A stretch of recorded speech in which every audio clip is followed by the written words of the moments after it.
ನಮಸ್ತೆ friends, welcome to Ashwini ಕನಸು blog. ಎಲ್ಲ ಹೇಗಿದ್ದೀರಾ? ಚೆನ್ನಾಗಿದ್ದೀರಾ ಅನ್ಕೋತೀನಿ ಫ್ರೆಂಡ್ಸ್. ಹಾಗೆ ನಾನು ಚೆನ್ನಾಗಿದ್ದೀನಿ, ನೀವೆಲ್ಲ ಚೆನ್ನಾಗಿದ್ದೀರಾ ಅಂತ ಭಾವಿಸ್ತಾ ಫ್ರೆಂಡ್ಸ್. ಹಾಗೆ ಬಂದು ಇವತ್ತಿನ ನಾನು ಬ್ಲಾಗ್ ಸ್ಟಾರ್ಟ್ ಮಾಡ್ತಾ ಇದ್ದೀನಿ ಫ್ರೆಂಡ್ಸ್. ತುಂಬ ದಿನ ಆಗಿತ್ತು ಬ್ಲಾಗ್ ಮಾಡಿ, ನಂಗೆ ಆಲ್ಮೋಸ್ಟ್ ಈಚೆಗೆ ವಿಡಿಯೋ ಮಾಡೋಕ್ಕೆ ಆಗ್ತಾ ಇಲ್ಲ.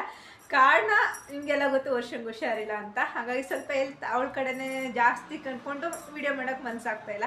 ಇವತ್ತು ತುಂಬಾ ವಿಶೇಷವಾದ ಒಂದು ಬ್ಲಾಗ್ ಮಾಡ್ತಾ ಇದ್ದೀನಿ. ತುಂಬಾ ಖುಷಿಯಾಗಿ ತುಂಬ ದಿನದ ನಂತರ ಒಂದು ಖುಷಿ ಅನ್ನೋದು ನನಗೆ ಒಂದು ತಿಂಗಳೇ ಆಯ್ತೇನೋ ಫ್ರೆಂಡ್ಸ್. ನಾನು ಖುಷಿಯಾಗಿ ಆ್ಯಕ್ಟಿವ್ ಆಗಿದ್ದು ಇವತ್ತಂತೂ ಸಿಕ್ಕಾಪಟ್ಟೆ ಖುಷಿ ಆಯಿತು. ಮತ್ತು ಹಾಗೆ ನಮಗೆ ಶಿವರಾತ್ರಿ ಹಬ್ಬ ಇನ್ನೊಂದು ತಿಂಗಳಿದೆ. ಅದಕ್ಕೆ ಮುಂಚೆನೇ ತವ್ರ ಮನೆಯಿಂದ ಒಂದು ಉಡುಗೊರೆ ಬರುತ್ತೆ ಅಂದರೆ ಯಾವ ಹೆಣ್ಮಕ್ಳಿಗೆ ಇಷ್ಟ ಆಗಲ್ಲ ಅಲ್ಲ ಹೇಳಿ. ಅದು ಲಾಸ್ಟ್ ಟೈಮ್ ಅಮ್ಮ ಕೊಡಿಸಿದ್ರು. ಈ ಸಲ ನನಗೆ ನನ್ನ ಅಣ್ಣಯ್ಯ ಊರಿಂದ ಕಳಿಸ್ಕೊಟ್ಟಿದ್ದಾನೆ. ತುಂಬ ಖುಷಿಯಾಗುತ್ತೆ. ನಾನು ಅವನು ಒಂದು ತಾಯಿ ಹೊಟ್ಟೆಯಲ್ಲಿ ಹುಟ್ಟದೇ ಇರ್ಬೋದು, ಆದರೆ ಅವನು ಸ್ವಂತ ತಂಗಿಗಿಂತ ಹೆಚ್ಚಾಗಿ ನನ್ನನ್ನು ನೋಡ್ಕೋತಾನೆ. ಎಲ್ಲೇ ಅಷ್ಟು ನಾನು ಕೂಗಿದಾಗ ಅವನು ಬೇಜಾರು ಮಾಡ್ಕೊತಾನೆ, ನಾನು ಖುಷಿಯಾಗಿದ್ದಾಗ ಅದನ್ನು ಅವನು ಸಂಭ್ರಮ ಪಡ್ತಾನೆ. ಒಟ್ಟಲ್ಲಿ ನನಗೆ ಅಣ್ಣ ಇಲ್ಲ ಅನ್ನೋದನ್ನ ಅವನು ನೀಗಿಸಿದ್ದಾನೆ, ಅವನಿಗೆ ತಂಗಿ ಇಲ್ಲ ಅನ್ನೋದನ್ನ ನಾನು ನೀಗಿಸಿದ್ದೀನಿ. ಯಾಕಂದರೆ ನನಗೆ ಅಣ್ಣ ಇಲ್ಲ ನನಗೆ ಅನ್ನೋದನ್ನ ತುಂಬ ಅದನ್ನು ತುಂಬಿಟ್ಟಿದ್ದಾನೆ ನನಗೆ. ಒಂದಿನ ನಾವು ಅಣ್ಣ ತಂಗಿ ಒಂದಿನ ಮಾತಾಡ್ದಂತೆ ನಮ್ಗೆ ಇರೋಕ್ಕೆ ಆಗಲ್ಲ, ಅಷ್ಟು ಹಚ್ಕೊಂಡ್ಬಿಟ್ಟಿದ್ವಿ ಇಬ್ರು. ನಮ್ಮ ಮನೇಲೂ ಅಷ್ಟೇ, ನಮ್ಮ ಮನೆಯವ್ರ ಜೊತೆನೂ ಅಷ್ಟೇ ಜಾಸ್ತಿ ಅಟ್ಯಾಚ್ಮೆಂಟು ಹಂಗೆ. ಮತ್ತು ಹಾಗೆ ಅಷ್ಟೇ ಅವ್ರ ಅಮ್ಮನೂ ಅಷ್ಟೇ ತುಂಬ ಇಷ್ಟಪಡ್ತಾರೆ ನನ್ನನ್ನು. ಏನಾದ್ರು ತಗೊಳಕ್ಕೆ ಹೋದಾಗ ನನ್ನನ್ನು ಜ್ಞಾನ ಮಾಡಿಕೊಂಡು ನನಗೂ ಏನಾದರೂ ತೆಗೆದು ಕಳಿಸ್ಬೇಕು ಅನ್ನೋದು ಅವ್ರ ಮನಸ್ಸಲ್ಲಿ ಇಟ್ಕೋತಾರೆ. ಅದಕ್ಕಿಂತ ಮತ್ತು ಆ ಪ್ರೀತಿ ಕೋಟಿ ಕೊಟ್ಟರು ಸಿಗಲ್ಲ. ಯಾಕಂದರೆ ಅವನಿರೋದು ಎಷ್ಟೋ ದೂರ, ನಾನಿರೋದಿಲ್ಲ. ಯಾಕಂದ್ರೆ ನಾನಿರೋದು ಮೈಸೂರು, ಅವನಿರೋದು ಹುಬ್ಳಿ. ಆ ಪ್ರೀತಿ ನನಗೆ ಒಂದು ಯೂಟ್ಯೂಬ್ ಚಾನಲಲ್ಲಿ ಇಂಥ ಒಂದು ಅಣ್ಣ ಸಿಗ್ತಾನೆ, ಇಷ್ಟು ನನ್ನನ್ನು ಇಷ್ಟಪಡ್ತಾನೆ ನನಗೋಸ್ಕರ ಅಂತಂದು ತುಂಬಾ ಖುಷಿಯಾಗುತ್ತೆ ಫ್ರೆಂಡ್ಸ್. ಹಾಗಾಗಿ ಅವ್ರು ಈ ಸಲ ನನಗೆ ಶಿವರಾತ್ರಿ ಹಬ್ಬಕ್ಕೆ ತುಂಬಾ ವಿಶೇಷವಾದದ್ದು, ನನಗೆ ವಿಭೂತಿ ಬೇಕು ಅಂತ ಕೇಳಿದ್ದೆ. ಆಲ್ಮೋಸ್ಟು ಲಾಸ್ಟ್ ಟೈಮ್ ಕೊಟ್ಟು ಕಳಿಸಿತ್ತು, ಅದು ಬರಬೇಕಾದ್ರೆ ಎಲ್ಲ ಒಡೆದೋಗ್ಬಿಟ್ಟಿತ್ತು. ಹಾಗಾಗಿ ಸರಿ ವಿಭೂತಿ ಬೇಕು ಅಂತ ಕೇಳಿದೆ. ನಿಜವಾಗ್ಲೂ ಫ್ರೆಂಡ್ಸ್, ವಿಭೂತಿ ನೋಡ್ಬಿಟ್ಟು ನನ್ನ ಕಣ್ಣೆಲ್ಲ ನೀರು ಬಂದ್ಬಿಡ್ತು ಫ್ರೆಂಡ್ಸ್. ಇಷ್ಟು ದೊಡ್ಡ ವಿಭೂತಿನ ಅಂತಂದ್ಬಿಟ್ಟು ಅದು ಬೆಲೆನೇ ಕಟ್ಟೋಕ್ಕಾಗಲ್ಲ ನನಗೆ ಅದು. ಮತ್ತು ಹಾಗೆ ನನಗೆ ನನ್ನ ಮಗಳಿಗೆ ಬಟ್ಟೆ ಕಳಿಸ್ಕೊಟ್ಟೈತೆ ವರ್ಷಗೂ. ನನಗೂ ವರ್ಷ ಬರ್ಡೇಗೂ ಕಳಿಸ್ಕೊಟ್ಟಿದ್ರು. ಅದನ್ನು ವೀಡಿಯೋ ಮಾಡೋಕ್ಕಾಗಲಿಲ್ಲ. ಅವ್ರು ಅವೆಲ್ಲ ಹಾಕ್ಬೇಡಿ ಅಂತ ಹೇಳ್ತಾರೆ. ಆದರೆ ಆ ಪ್ರೀತಿನ ನನಗೆ ಖುಷಿ ಪಡೋದು ಒಂಥರ. ಯಾಕಂದರೆ ನಾನೊಬ್ಬಳೇ ಖುಷಿ ಪಡೋದಲ್ಲ, ಎಲ್ಲರಿಗೂ ಹತ್ರ ಹೇಳ್ಕೋಬೇಕು ಅಂತ. ಯಾಕಂದರೆ ನನ್ನ ಅಣ್ಣ ನನಗೆ ಕಳಿಸ್ಕೊಟ್ಟಿದ್ದಾನೆ ಅಂತ ಹೆಮ್ಮೆಯಿಂದ ಹೇಳ್ಕೋಬೇಕು ಅಂತ ಒಂಥರ ಖುಷಿ ಆಗುತ್ತೆ. ನಿಜವಾಗ್ಲೂ ಹೇಳ್ಬೇಕಂದ್ರೆ ಅವ್ನು ಯಾವ ಜನ್ಮದಲ್ಲಿ ನನಗೆ ತಂದೆ ಆಗಿದ್ನೋ ಇಲ್ಲ ಇದಾಗಿದ್ವು ಅಂತ ಗೊತ್ತಿಲ್ಲ, ಆದರೆ ಈ ಜನ್ಮದಲ್ಲಿ ಅದನ್ನೆಲ್ಲ ನನಗೆ ತುಂಬ್ತಾ ಇದ್ದಾನೆ. ನಂಗೆ ತಂದೆ ಇಲ್ಲ ಅನ್ನೋ ನೋವು ತುಂಬ್ತಾ ಇದ್ದಾನೆ, ಅಣ್ಣ ತಮ್ಮ ಇಬ್ಬರು ಇಲ್ಲ ಅನ್ನೋದನ್ನು ಆ ಜಾಗನ ಅವನು ತುಂಬ್ತಾ ಇದ್ದಾನೆ. ಅವ್ನಿಗೆ ಎಷ್ಟು ನಾನು ಋಣಿಯಾಗಿರ್ತೀನೋ ಗೊತ್ತಿಲ್ಲ. ಯಾಕಂದರೆ ಯೂಟ್ಯೂಬಲ್ಲಿ ನನ್ನ ಜರ್ನಿಲಿ ಇಂಥ ಒಂದು ಬಾಂಧವ್ಯ ಸಿಕ್ಕೋದು ತುಂಬಾ ಕಷ್ಟ. ಯಾಕಂದರೆ ಎಲ್ಲ ಮಿಸ್ಯೂಸ್ ಮಾಡ್ಕೊಳ್ಳೋರೆ ಜಾಸ್ತಿ. ಆದರೆ ನನ್ನನ್ನು ಎಷ್ಟು ಯಾವ್ಯಾವ ದೇವ್ರಿಗೆ ಓದಿಸ್ತಾರಂತ ಗೊತ್ತಿಲ್ಲ. ನಿಜವಾಗ್ಲೂ ಫ್ರೆಂಡ್ಸ್ ಹೇಳ್ಬೇಕಂದ್ರೆ ಅವ್ರ ಅಮ್ಮನೂ ಅಷ್ಟೇ, ಅವ್ರ ಅಕ್ಕನೂ ಅಷ್ಟೇ ತುಂಬ ಇಷ್ಟಪಡ್ತಾರೆ. ಮತ್ತು ಅವ್ರ ದೊಡ್ಡಣ್ಣನೂ ಅಷ್ಟೇ. ನನಗೆ ಏನಾದರೂ ಒಂದು ಕೊಟ್ಟು ಕಳಿಸ್ಬೇಕು ಅಂದರೆ ಅವರು ಅಣ್ಣ ತಮ್ಮ ಇಬ್ಬರು ಸೇರ್ಕೊಂಡು ಚರ್ಚೆ ಮಾಡಿ ಇಬ್ಬರು ನೋಡಿ ಕೊಟ್ಟು ಕಳಿಸ್ತಾರೆ. ಆಮೇಲೆ ಏನಾದ್ರು ಡ್ರೆಸ್ ಏನಾದ್ರು ತೊಗೋಬೇಕಂದ್ರೆ ಅವ್ವನ ಮತ್ತು ಅವರು ಇಬ್ಬರು ಅಣ್ಣನ ಇಬ್ಬರು ನೋಡಿ ಇದವಳು ಚೆನ್ನಾಗಿ ಕಾಣಿಸ್ತದೆ ಅಂತ ಇದು ಮಾಡ್ತಾರೆ.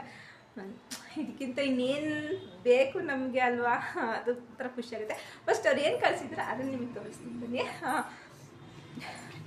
ನೋಡಿ. ಈ ಬಾಕ್ಸಲ್ಲಿ ಕಳಿಸೈತೆ, ಎಷ್ಟು ದೊಡ್ಡ ಬಾಕ್ಸಲ್ಲಿದೆ. ವಿಭೂತಿ ಒಡೆದೋಗ್ಬಾರ್ದು ಅನ್ನೋದಕ್ಕೆ ಇದು ಮಾಡಿ ಕಳಿಸಿದ್ದಾರೆ ನೋಡಿ.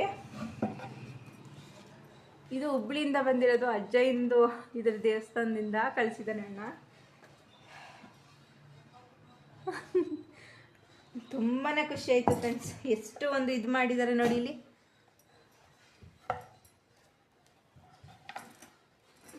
ನಿಜವಲ್ಲೂ ಫ್ರೆಂಡ್ಸ್, ಇದಕ್ಕಂತೂ ನನಗಂತೂ ಬೆಲೆ ಕಟ್ಟೋಕ್ಕಾಗ್ತಾ ಇಲ್ಲ, ಅಷ್ಟು ಖುಷಿ ಆಗ್ತೈತೆ.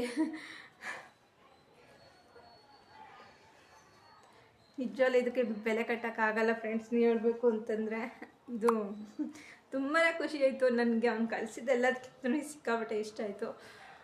ಥ್ಯಾಂಕ್ ಯು ವಾಸು ಅಣ್ಣ, thank you so much.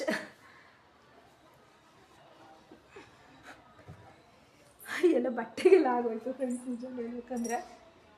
Friends ಹಾಗೆ ಬಂದು ಈ ಫೋಟೋನ ವಾಸು ಅಣ್ಣ ವರ್ಷನ್ ಬರ್ಡೇ ಕಳಿಸ್ಕೊಟ್ಟಿರೋ ಅಂಥ ಫೋಟೋ ಇದು. ನಾನು ವಿಡಿಯೋ ಮಾಡೋಕ್ಕಾಗಲಿಲ್ಲ, ಯಾಕಂದರೆ ವರ್ಷನ್ ಬರ್ಡೇ ಈ ಸಲ ಮಾಡಲಿಲ್ಲ. ಅವಳು ಮಾಡ್ಕೊಳ್ಳಲ್ಲ ಮಮ್ಮಿ ಈ ಸಲ ಅಂತ ಹೇಳಿದ್ಲ. ಹಾಗೆ ಚಿಕ್ಕದಾಗಿ ಒಂದು ಕೇಕ್ ತಂದು ಕಟ್ ಮಾಡಿದ್ವಿ ಅಷ್ಟೇ. ಸ್ಕೂಲ್ಗೆ ಚಾಕ್ಲೇಟ್ಸ್ ಅದೆಲ್ಲ ಕೊಟ್ಟಿದ್ವಿ. ಹಾಗಾಗಿ ಇದು ವಾಸು ಅಣ್ಣ ಅವಳು ಬರ್ಡೇಗೆ ಇದು ಮಾಡಿಕೊಟ್ಟಿರೋ ಸಪ್ರೇಟ್ ಇರೋ ಫೋಟೋನ ಅಮ್ಮ ಮಗಳದ್ದು ಇದೊಂದು ಮಾಡಿಕೊಟ್ಟಿದ್ದಾರೆ. ತುಂಬಾ ಖುಷಿ ಆಗುತ್ತೆ. ಇದಂತೂ ಸಿಕ್ಕಾಪಟ್ಟೆ ವರ್ಷಗಂತ ಸಿಕ್ಕಾಪಟ್ಟೆ ಇಷ್ಟ ಆಯಿತು ಫ್ರೆಂಡ್ಸ್. ಇದೊಂದು ಕಳಿಸ್ಕೊಟ್ಟಿದ್ದಾರೆ ಬರ್ಡೇದಿದು. ಇದು ಯಾವುದು ನವಂಬರ್ದು.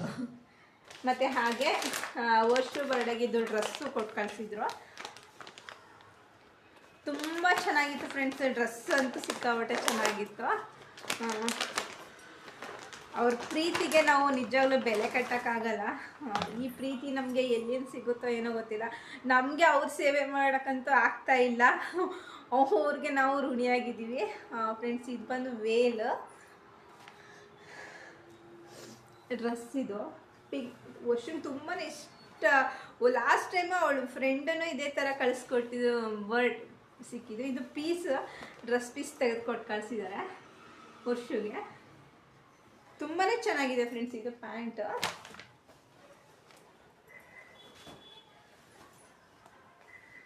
ಬಟ್ಟೆ ಮಾತ್ರ ಚೆನ್ನಾಗಿದೆ ಫ್ರೆಂಡ್ಸ್. ಕ್ವಾಲಿಟಿನೂ ಚೆನ್ನಾಗಿದೆ. ಸಿಕ್ಕಾಪಟ್ಟೆ ವರ್ಷ ಅಂತ ಸಿಕ್ಕಾಪಟ್ಟೆ ಇಷ್ಟಪಟ್ಟಲು ಇದನ್ನು ನೋಡಿಬಿಟ್ಟು ಇದು ವರ್ಷ ಕಳಿಸಿದ್ದಾರೆ. ಮತ್ತು ನನಗೆ ಶಿವರಾತ್ರಿ ಹಬ್ಬಕ್ಕೆ ಸೀರೆ ತೆಗೆದು ಕಳಿಸ್ಕೊಟ್ಟಿದ್ದಾರೆ ಫ್ರೆಂಡ್ಸ್. ಇದು thank you so much Vasu ಅಣ್ಣ. ನಿಮ್ಮ ಈ ಪ್ರೀತಿಗೆ ಯಾವಾಗಲೂ ಚಿರಋಣಿಯಾಗಿರ್ತೀನಿ. ನಿಮ್ಮ ಪ್ರೀತಿ ನಾನು ನಿಜವಲ್ಲ ಅರ್ಹಳ ಏನೋ ನಂಗೆ ಗೊತ್ತಿಲ್ಲ. ಆದರೆ ಯಾವ ಜನ್ಮದಲ್ಲಿ ನಾನು ಏನು ಪುಣ್ಯ ಮಾಡಿದ್ನಿ ಅಂತ ಗೊತ್ತಿಲ್ಲ, ಇಲ್ಲದೆ ಇರೋದು ನನಗೆ ಸಿಗ್ತಾಯಿದೆ. ಇಷ್ಟು ವರ್ಷ ಬೇಕಾಗಿತ್ತೇನೋ ನನಗೆ. ಅಪ್ಪ ಇಲ್ಲ, ಅಣ್ಣ ಇಲ್ಲ, ನನ್ನವರು ಅಂತ ನನಗೆ ಯಾರೂ ಇಲ್ಲ. ನನ್ನ ನೋವನ್ನ ಕೊರಗ್ಸೋಕ್ಕೆ ಇಷ್ಟು ವರ್ಷ ಬೇಕಾಗಿತ್ತೇನೋ. ನನಗೂ ಅಂತ ಒಬ್ರು ಇದ್ದಾರೆ, ನಮ್ಮ ಅಣ್ಣ ತಮ್ಮಂದಿರು ಅಂತ.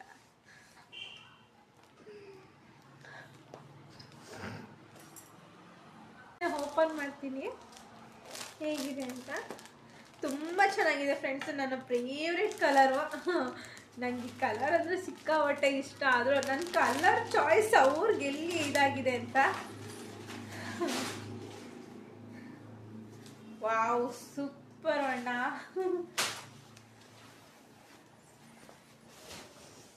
ಫ್ರೆಂಡ್ಸ್ ಇದು ಪಲ್ಲು. ಸಕ್ಕತ್ತಾಗಿದೆ. ಸ್ಯಾರಿ ಮಾತ್ರ ತುಂಬಾ ಚೆನ್ನಾಗಿದೆ. ಇದು ಬ್ಲೌಸು,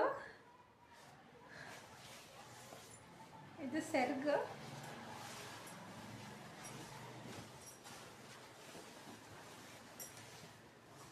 ವಾವ್, ತುಂಬ ಚೆನ್ನಾಗಿದೆ. ನಂಗಂತೂ ಸಿಕ್ಕಾಪಟ್ಟಾಯಿತು. ನನ್ನ ಹತ್ರ ಪಿಂಕ್ ಕಲರ್ ತುಂಬಾ ಇತ್ತು, ಆದರೆ ಬಾರ್ಡ್ರ್ ಈ ಥರ ಇರ್ತಿಲ್ಲ ಫ್ರೆಂಡ್ಸ್.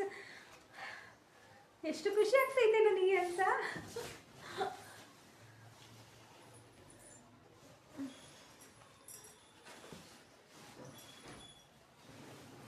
ಚೆನ್ನಾಗಿದೆ ಅಲ್ಲ friends. Thank you so much ಅಣ್ಣ. ಇದು ಅವ್ವಂದ ಸೆಲೆಕ್ಷನು, ಅಣ್ಣನ ಸೆಲೆಕ್ಷನ್ ಅಲ್ಲ. ಇದು ಪಕ್ಕ ಅವ್ವ ಸೆಲೆಕ್ಷನ್ ಮಾಡಿ ತೆಗೆದುಕೊಟ್ಟು ಕಳಿಸಿರೋ ಅಂಥ sari. Thank you so much friends. ಹಾಗೆ ನಾವು ನಿಜವಾಗ್ಲೂ ಹೇಳ್ಬೇಕಂದ್ರೆ ಅವ್ರ ಹತ್ರ ಅವ್ರು ನಮ್ಗೆ ಕಳಿಸ್ತಾರೆ ಅನ್ನೋದಕ್ಕಿಂತ ಆ ಪ್ರೀತಿಗೆ ನಾನು ಅರ್ಹಳ ಅಂತ ಅನ್ನಿಸ್ತದೆ ಒಂದೊಂದ್ಸಲಿ. ಇಷ್ಟು ಒಂದು ಪ್ರೀತಿ, ಈ ಪ್ರೀತಿ ಮೇಲೆ ಯಾರು ಕಣ್ಣು ಬೀಳದೇ ಇರಲಿ ಸಾಕಪ್ಪ ಅಂತ ಅನಿಸುತ್ತೆ. ಯಾಕಂದರೆ ನಮ್ಮವರು ನಮ್ಮನ್ನು ಅರ್ಥ ಮಾಡ್ಕೊಳ್ಳೋದ್ರಲ್ಲಿ ತುಂಬಾ ಹಿಂದೆ ಉಳಿದು ಬಿಡ್ತಾರೆ. ಆದರೆ ನಮ್ಗೆ ಅಲ್ಲದೇ ಇದ್ದವರು ನಮ್ಮನ್ನು ಅರ್ಥ ಮಾಡ್ಕೋತಾರೆ. ಆ ಪ್ರೀತಿಗೆ ನಾವು ಯೋಗ್ಯರು ಅಂತ ನಮ್ಮನ್ನ ಅರ್ಥ ಮಾಡ್ಕೋತಾರೆ. ಯಾಕಂದರೆ ನಾನು ಮಾಡೋದು ಬರೀ ವಿಡಿಯೋ ಮಾತ್ರ. ಆ ವಿಡಿಯೋದಲ್ಲಿ ನಾನೇನು, ನನ್ನ ವ್ಯಕ್ತಿತ್ವ ಏನು, ನನ್ನನ್ನು ಅರ್ಥ ಮಾಡ್ಕೊಂಡಿದ್ದಾರಲ್ಲ, ನಿಜನ ಅವ್ರ ತಾಯಿ ಮಗನಿಗೆ ನಾನು ಎಷ್ಟು ಋಣಿಯಾಗಿರೋದು ಸಾಲದು. ಅಷ್ಟು ತುಂಬಾ ಇಷ್ಟಪಡ್ತಾರೆ. ಮತ್ತು ಹಾಗೆ ತುಂಬ ನನಗೆ ಏನು ಹಬ್ಬ ಬರಲಿ, ಯಾವುದೇ ಹಬ್ಬ ಬರಲಿ, ನನಗೆ ಬಾಗಿನ ಅನ್ನೋದು ಮಿಸ್ ಆಗ್ತಾ ಇಲ್ಲ. ನನಗೆ ಹೇಳಬೇಕು ಅಂದರೆ ನನ್ನ ಬರ್ಡೇಗಾಗಲಿ, ಹೊಸ ವರ್ಷಕ್ಕಾಗಲಿ, ಹಬ್ಬಗಳಿಗಾಗಲಿ ಪ್ರತಿಯೊಂದಕ್ಕೂ ನನಗೆ ಕಳಿಸ್ತಾ ಇರ್ತಾರೆ. ಆದರೆ ವಿಡಿಯೋ ಮಾಡಬೇಡಿ ತಂಗಿ ಅಂತ ರಿಕ್ವೆಸ್ಟ್ ಮಾಡ್ಕೋತಾರೆ. ಅದೊಂದೇ ಬೇಜಾರು. ಹಂಗಾಗಿ ನನಗೆ ವಿಡಿಯೋ ಹಾಕೋಕ್ಕಾಗ್ತಾ ಇಲ್ಲ. ಇಲ್ಲಾಂದರೆ ಫ್ರೆಂಡ್ಸ್ ನಿಜವಾಗ್ಲೂ ಎಷ್ಟು ಎಲ್ಲ ಹಬ್ಬಕ್ಕೂ ಅಷ್ಟೇ ಏನಾದರೂ ತೆಗೆದು ಕೊಟ್ಟು ಕಳಿಸ್ತಾ ಇರ್ತಾರೆ. ಈಗ ರೀಸೆಂಟಾಗಿ ಇಲ್ಲಾಂದ್ರೆ ಒಂದು 20 ಜೋಳದ ರೊಟ್ಟಿ ಮತ್ತು ಹುಚ್ಚನ ಚಟ್ನಿ ಮತ್ತೆ ಪುನಃ ಕಳಿಸಿದ್ರು. ಲಾಸ್ಟ್ ಟೈಮ್ ಕಳಿಸಿದ್ಕಿಂತ ಮತ್ತೆ ಪುನಃ ಕಳಿಸ್ಕೊಟ್ಟಿದ್ರು. ನನ್ನೇ ಕೇಳ್ತಾರೆ ಏನು ಬೇಕು ಕೇಳಿ ಅಂತಾರೆ. ಆದರೆ ನನಗೆ ಅವ್ರ ಹತ್ರ ಏನು ಕೇಳೋಕ್ಕೂ ಇಷ್ಟ ಆಗಲ್ಲ ಫ್ರೆಂಡ್ಸ್. ಯಾಕೆಂದರೆ ಪ್ರೀತಿ ಒಂದೇ ಇದು ಅವ್ರು ಕೊಟ್ಟು ಕಳಿಸಿರೋದು, ಇದು ಅದು ನೆನಪು. ಆದರೆ ಅವ್ರ ಪ್ರೀತಿ ಇದೆಯಲ್ಲ, ನಾವು ಎಂದೂ ಅದನ್ನು ಇದು ಮಾಡ್ಕೊಳಕ್ಕಾಗಲ್ಲ. ನನಗೆ ಬೇಕಾಗಿರೋದು ಇದೆಲ್ಲ ಆಡಂಬರದ್ದು ನನಗೆ ಇಷ್ಟ ಆಗಲ್ಲ. ಅವ್ರ ಪ್ರೀತಿ ಒಂದೇ ನನಗೆ ತುಂಬ ಇಷ್ಟಪಡೋದು. ಆದರೆ ಅವ್ರ ಖುಷಿನಲ್ಲಿ ನಮ್ಮ ಖುಷಿ ಇದೆ ಅಂತ ಅಂದ್ಕೊಂಡಿರ್ಬೇಕಂದ್ರೆ ನಂಗೆ ನಿಜವಾಗ್ಲೂ ಹೇಳ್ಬೇಕಂದ್ರೆ ಅವನು ಸೋತಾಗ ಬುದ್ಧಿ ಹೇಳ್ತೀನಿ, ಅವ್ನು ತಪ್ಪು ಮಾಡಿದಾಗ ನಾನು ಬೈತೀನಿ, ನೀನು ಈ ಥರ ಎಲ್ಲ ಮಾಡಬೇಡ ಅಣ್ಣ, ಧೈರ್ಯವಾಗಿರು ಅಂತ ಹೇಳ್ತೀನಿ. ಅಷ್ಟೇ ಅವನ ನನ್ನ ಮಧ್ಯದಲ್ಲಿರೋದು. ಅದು ಎಷ್ಟು ಬೆಲೆ ಕಟ್ಟೋಕ್ಕಾಗಲ್ಲ.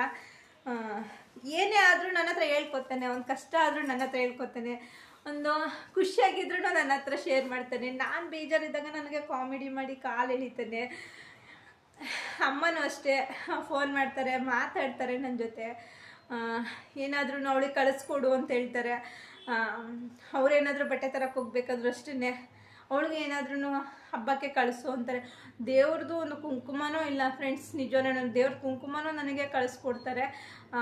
ಮೊನ್ನೆ ಎಲ್ಲ ನಮ್ಮ ಪಾಪು ಹುಷಾರಿಲ್ಲ ಅಂದಾಗ ಆಂಜನೇಯದು ಡಾಲರು ಇದು ಎಲ್ಲ ಕಳಿಸ್ಕೊಡ್ತಾರೆ, ಏನು ಬೇಕು ಅಂತ. ನಿಜವಲ್ಲೂ ಖುಷಿ ಆಗುತ್ತೆ. ನನ್ನ ಸ್ವಂತ ಅಣ್ಣ ಇದ್ದಿದ್ರೆ ಇಷ್ಟು ಚೆನ್ನಾಗಿ ನಾನು ನೋಡ್ಕೊತಿದ್ದೆ ಗೊತ್ತಿಲ್ಲ, ಅಷ್ಟು ಚೆನ್ನಾಗಿ ನೋಡ್ಕೊತಾನೆ ವಾಸು ಅಣ್ಣ. Thank you so much. ಯಪ್ಪ, ಯಾವ ಜನ್ಮದಲ್ಲಿ ಪುಣ್ಯ ಮಾಡಿದ್ನೋ ಗೊತ್ತಿಲ್ಲ, ನಿನ್ನಂಥ ಅಣ್ಣನ ನಾನು ಪಡೆದಿದ್ದೀನಿ. Thank you. ಬಾಯ್ ಎಲ್ಲರಿಗೂ. ಈ ವಿಡಿಯೋ ಇಷ್ಟ ಆದರೆ ಲೈಕ್ ಮಾಡಿ ಆಯಿತಾ.